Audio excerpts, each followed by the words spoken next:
You, Congressman, are you comfortable with Venezuelan oil using? You know, using at this, look, this is the point where we're in right now. Well, from one bad actor to the next, that's the Democrat solution after finally agreeing to slash our reliance on Russian energy. But instead of harnessing our own, they're looking to send cash to brutal dictators. Over the weekend, administration officials traveled to Venezuela for energy talks. This is the same country that's run by socialist Nicolas Maduro, who in 2020, by the way, was charged by the United Nations Human Rights Council for crimes against humanity that include the killing and torture of thousands of government critics. Joining us now is Florida Congresswoman Maria Elvira Salazar. She's the daughter of a Cuban exile and is also a 5-time Emmy award-winning journalist who's gone toe-to-toe with Nicolas Maduro. Congresswoman, appreciate your time. Thanks for being here. I know as a journalist that you interviewed a lot of dictators, one of those being Venezuela's president, Nicolas Maduro. So how does he compare to other dictators, and what kind of concerns should we have about dealing with him? Well, yes, I did interview him before becoming a congresswoman, and I can tell you that there is no difference between Vladimir Putin and Nicolas Maduro.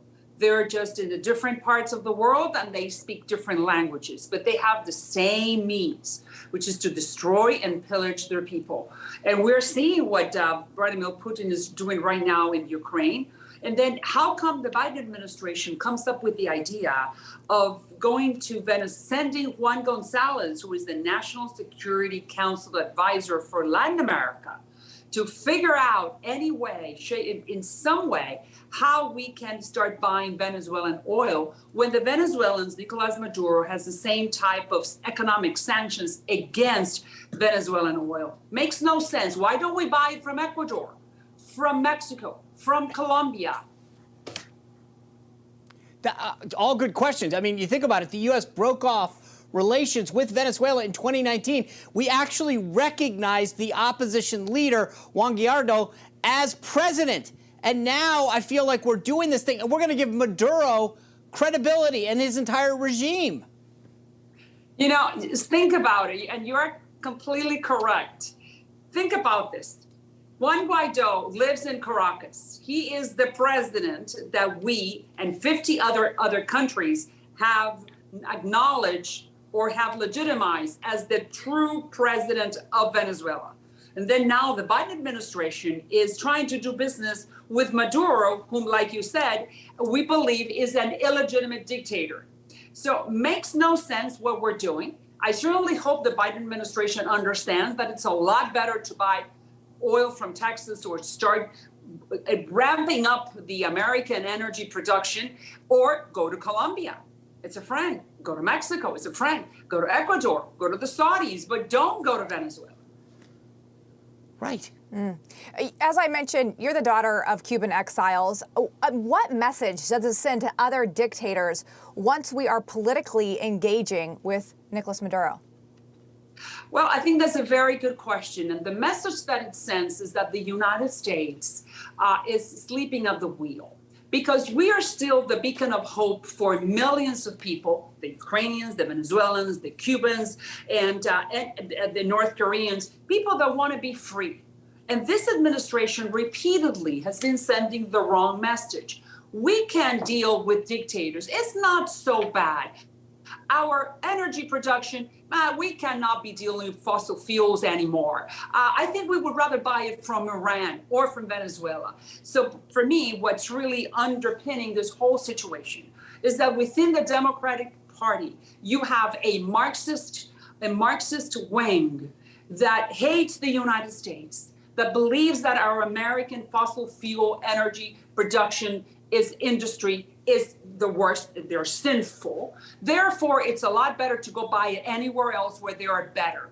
So I think we have lost our way, and it's time for us to come back to the realization that we, the United States, we have a historical and moral role in helping those people like the Ukrainians who were asking us for months not to send them boys, but to send them arms and weapons and military equipment, that they were going to do the job. Same thing that the Cubans did in July 11th of last year. Give me connectivity. Let me show to the world through the internet, provided by the United States, what we the Cubans are willing to do on the streets of Havana, shout freedom. It's all the same. But unfortunately, the Democratic Party has been penetrated by a group of people that believe that the United States is the sinful one, is the bad one. And you know what? They drank the Kool-Aid.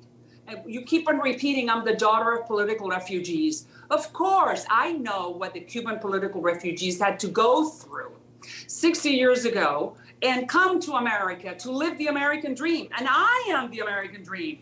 Brown girl from the hood with an accent, first generation American representing my city in the halls of Congress. So that's the spirit we need to preserve. And unfortunately, that Marxist side within the Democratic Party is trying to destroy for the future of my children. So that's why we're here fighting against them.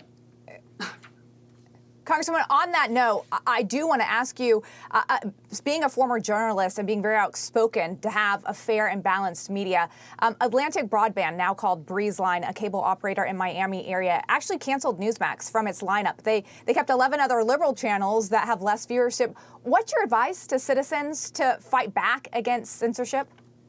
Well, you know, I'm so happy you're telling me that. I picked up the phone because I have received in my congressional office in Miami and in Washington hundreds of calls from constituents who are also viewers of Newsmax, and they have asked me to help them. So I picked up the phone and I called the CEO or the chairman of the board of Atlantic Broadband, and I have encouraged them to include your station. I have nothing to do. I'm not making a penny. I watch you guys, but I do believe that there has to be a fair and balanced distribution system for all the networks. So if you are a constituent and you want to watch a liberal station, do so. But you also have the choice and you have the right to be able to watch other channels that provide the news with a different angle. That's the American way. And then you, the constituent or the voter, you make the final decision. I don't have to make it for you.